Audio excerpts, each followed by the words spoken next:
ആദ്യ നായകനെ നേരിൽ കണ്ടിരിക്കുകയാണ് നടി കനക മഹാലക്ഷ്മി.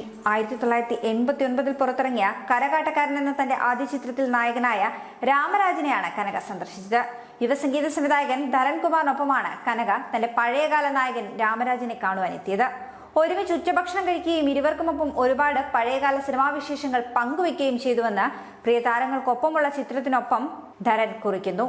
ഉച്ചഭക്ഷണം ഒരു ഓർമ്മ പുതുക്കലായി മാറുമ്പോൾ തന്റെ സഹോദരി കനകയോടും രാമരാജൻ സാറിനോടും ഒപ്പം 37 വർഷത്തെ സിനിമാ ഓർമ്മകൾ അയവിറക്കുന്നുവെന്നായിരുന്നു ധരൺ കുമാറിന്റെ വാക്കുകൾ.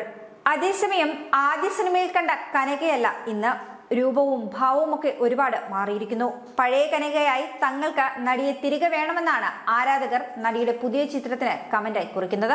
1 വർഷത്തോളം തിയേറ്ററുകളിൽ നിറഞ്ഞോടിയ ചിത്രമായിരുന്നു കനകയുടെ അരങ്ങേറ്റ ചിത്രമായ കരകാട്ടക്കാരൻ. ഗംഗെ അമരൻ സംവിധാനം ചെയ്ത ചിത്രത്തിലൂടെ കനക രാമരാജൻ ജോഡിയും തമിഴ് പ്രേക്ഷകർക്ക് പ്രിയങ്കരമായി. ചിത്രത്തിലെ മാങ്കുയിലെ പൂങ്കുയിലെ എന്ന ഗാനത്തിന് 37 വർഷങ്ങൾക്കിപ്പുറവും ഇന്നും ആരാധകർ ഏറെയുണ്ട്.